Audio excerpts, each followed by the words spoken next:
जम्मू कश्मीर में 2 घरों से 6 लोगों के शव मिलने से लोग सन्न रह गए। जम्मू जिले में बुधवार को 2 घरों से 6 शव बरामद किए गए। मौत के सही कारणों की जांच की जा रही है। पुलिस ने बताया कि जम्मू शहर के सिद्रा इलाके से बरामद शव अर्ध छत विक्षत हालत में मिले हैं। पुलिस के मुताबिक सिद्रा के पौष तवी विहार रिहायशी इलाके में 2 घरों से शव बरामद किए गए हैं। उन्होंने बताया कि सभी मृतक कश्मीर के हैं और उनके परिवारों को सूचित कर दिया गया है। पुलिस ने कहा कि मामले की जाँच के लिए एक SIT गठित की जा सकती है। पुलिस ने सभी शवों को अपने कब्जे में लेकर गवर्नमेंट मेडिकल कॉलेज में भेज दिया है। इतना ही नहीं, पुलिस ने जांच भी शुरू कर दी है। हालांकि अभी पुलिस कुछ भी कहने से इनकार कर रही है। बताया जा रहा है कि पोस्टमार्टम रिपोर्ट आने के बाद ही मौत की वजह सामने आएगी। पुलिस के मुताबिक शवों का पोस्टमार्टम उनके परिवार के जम्मू पहुंचने के बाद किया जाएगा।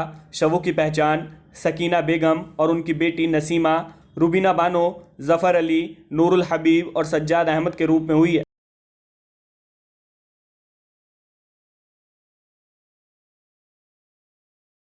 महाराष्ट्र के गोंदिया में देर रात पैसेंजर ट्रेन और मालगाड़ी की टक्कर हो गई, जिसमें करीब 50 यात्री घायल हो गए। रेलवे से मिली जानकारी के मुताबिक हादसा रात करीब 2:30 बजे हुआ, जिसमें पैसेंजर ट्रेन और मालगाड़ी के बीच टक्कर हुई। हादसे के बाद पैसेंजर ट्रेन की 3 बोगियां पटरी से उतर गईं। घायलों को नज़दीकी अस्पताल में इलाज के लिए भेजा गया है। जानकारी के मुताबिक एक ही ट्रैक पर दोनों ट्रेनों के आ जाने के चलते ये हादसा हुआ है। ग्रीन सिग्नल मिलने के बाद बिलासपुर भगत की कोठी एक्सप्रेस पैसेंजर ट्रेन आगे निकली थी। पैसेंजर ट्रेन जैसे ही गोंदिया पहुंची, इसने पटरी पर खड़ी मालगाड़ी को पीछे से टक्कर मार दी। बताया जा रहा है कि टेक्नीशियन की तरफ से सही सिग्नल ना मिलने के कारण यह हादसा हुआ है। वहीं भारतीय रेलवे से मिली जानकारी के मुताबिक गोंदिया में सुबह 4:30 बजे रेल पटरी क्लियर कर दी गई। प्रभावित ट्रेन सुबह 5:24 पर रवाना हुई और 5:45 पर अप एंड डाउन ट्रैफिक बहाल किया गया। बताया जा रहा है कि जिस वक्त ये हादसा हुआ, ट्रेन धीमी गति से चल रही थी। इसी की वजह से बड़ा हादसा होने से टल गया।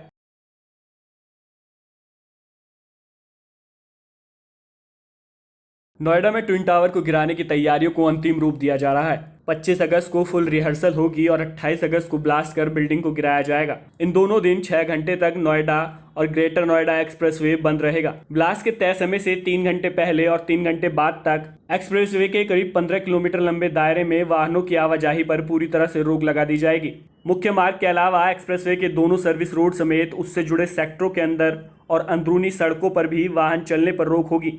6 घंटे वाहन की आवाजाही पर रोक लगाने के लिए डायवर्जन प्लान भी तैयार किया गया है। प्लान के मुताबिक ग्रेटर नोएडा की तरफ जाने वाले ट्रैफिक को महामाया फ्लाईओवर के पास से सेक्टर 37, शशि चौक, सिटी सेंटर, सेक्टर 71 होकर फेज 2 की तरफ निकाला जाएगा।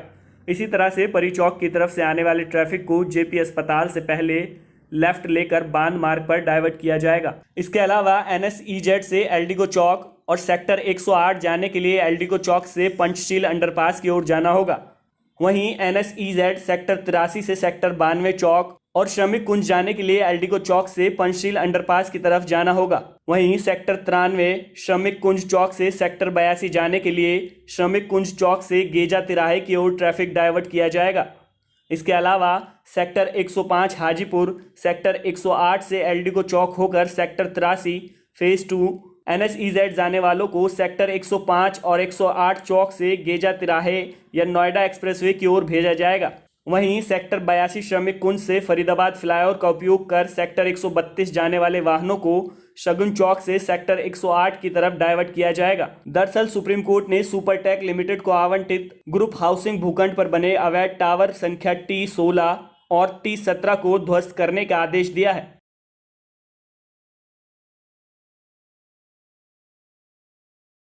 दुनिया के तमाम बड़े शहरों में रहने वाले लोग जानलेवा हवाओं में सांस ले रहे हैं। विश्व के 7,000 शहरों में वायु गुणवत्ता से जुड़े विश्लेषण में ये पता चला कि अमेरिका स्थित शोध संगठन हेल्थ इफेक्ट्स इंस्टीट्यूट यानी HII की नई रिपोर्ट के मुताबिक दुनिया के सबसे बड़े शहर और शहरी क्षेत्र इस वक्त सबसे खराब वायु गुणवत्ता का सामना कर रहे हैं।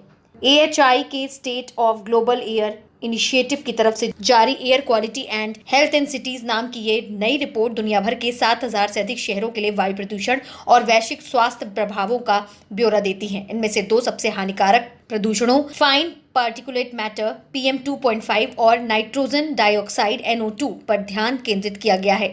रिपोर्ट्स के मुताबिक 2019 में 7,239 शहरों में PM 2.5 की वजह से 1.7 मिलियन मौतें हुई। साथ ही PM 2.5 के चलते एशिया, अफ्रीका, पूर्वी और मध्य यूरोप के शहरों ने जन स्वास्थ्य पर सबसे अधिक प्रभाव पड़ा। 2019 की रिपोर्ट में शामिल 7,000 से ज्यादा शहरों में 86% ने NO2 के लिए WHO के दिशा निर्देशों को पार कर लिया है, जिसमें लगभग 2.6 बिलियन लोग प्रभावित हुए हैं। WHO के वायु गुणवत्ता डेटाबेस के मुताबिक वर्तमान में केवल 117 देशों के पास PM 2.5 को ट्रैक करने के लिए जमीनी स्तर की निगरानी प्रणाली है और केवल 74 राष्ट्र NO2 स्तरों की निगरानी कर रहे हैं।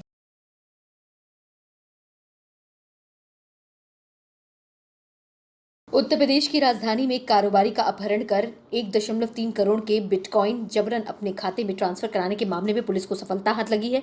पुलिस ने कार्रवाई करते हुए 3 आरोपियों को गिरफ्तार कर लिया है। गिरफ्तार किए गए 3 लोगों की पहचान संदीप प्रताप सिंह, विजय प्रताप सिंह और राजवीर सिंह के रूप में हुई है। पुलिस ने कहा कि गिरफ्तार आरोपियों को पहले से जानकारी थी कि यह कारोबारी क्रिप्टो करेंसी का इस्तेमाल करता है। पुलिस ने इनके पास से 30,000 रुपए नकद, 1 देशी पिस्टल, 3 जिंदा कारतूस, 5 मोबाइल फोन और 1 कार बरामद की है।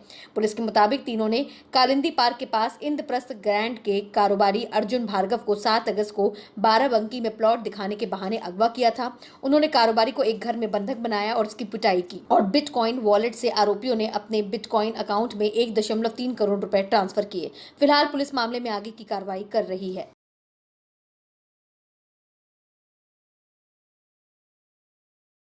देश भर में इंडिपेंडेंस डे के मौके पर आजादी का जश्न पूरे हर्षोल्लास के साथ मनाया गया। सोशल मीडिया से लेकर ग्राउंड लेवल पर भी 75th इंडिपेंडेंस डे की खूब धूम रही, जिसमें हिंदी सिनेमा के कई सारे सेलेब्स ने बढ़ चढ़कर देश के प्रति अपने प्रेम भाव को प्रकट किया। इस बीच बॉलीवुड सुपरस्टार आयुष्मान खुराना भी बॉर्डर सीमा बल यानी BSF के जवानों के साथ आजादी के जश्न मनाते हुए नजर आए। जाहिर है कि इंडिपेंडेंस डे के ओकेजन पर आयुष्मान खुराना जम्मू स्थित BSF कैंप पहुंचे। इस दौरान आयुष्मान खुराना ने वहां मौजूद BSF जवानों के साथ 15 अगस्त के जश्न को मनाया। मौके का एक वीडियो भी आयुष्मान खुराना ने अपने ऑफिशियल इंस्टा हैंडल पर शेयर किया है। इस वीडियो में आप देख सकते हैं कि आयुष्मान देश के वीर जवानों के साथ मिलकर ट्रेनिंग कर रहे हैं। इसके अलावा आयुष्मान क्रिकेट के मैदान पर भी खेलते हुए नजर आ रहे हैं। साथ ही एक ही दिन के लिए अपने जीवन को एक सिपाही की तरह जीने के लिए आयुष्मान खुराना ने भी जी तोड़ मेहनत की और लास्ट में आयुष्मान खुराना ने BSF जवानों के साथ कई सारी शानदार पिक्चर्स भी क्लिक कराई। सोशल मीडिया पर आयुष्मान की ये लेटेस्ट वीडियो लोगों को काफी पसंद आ रही है।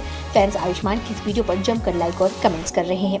देश के प्रति आयुष्मान खुराना के दिल में कितना प्यार और सम्मान है, इससे तो हम सभी वाकिफ हैं। इतना ही नहीं, अपनी फिल्मों के जरिए आयुष्मान हमेशा से ही कानून और देशभक्ति की मिसाल कायम करते रहे हैं। इस मामले में आयुष्मान की आर्टिकल 15 और ऐसी कई सारी फिल्में शामिल हैं जो देशभक्ति पर बेस्ड है। मालूम हो कि आयुष्मान खुराना आने वाले समय में छोटी सी बात रीमेक, गुगली और बधाई 2 जैसी फिल्मों में एक्टिंग करते नजर आने वाले हैं।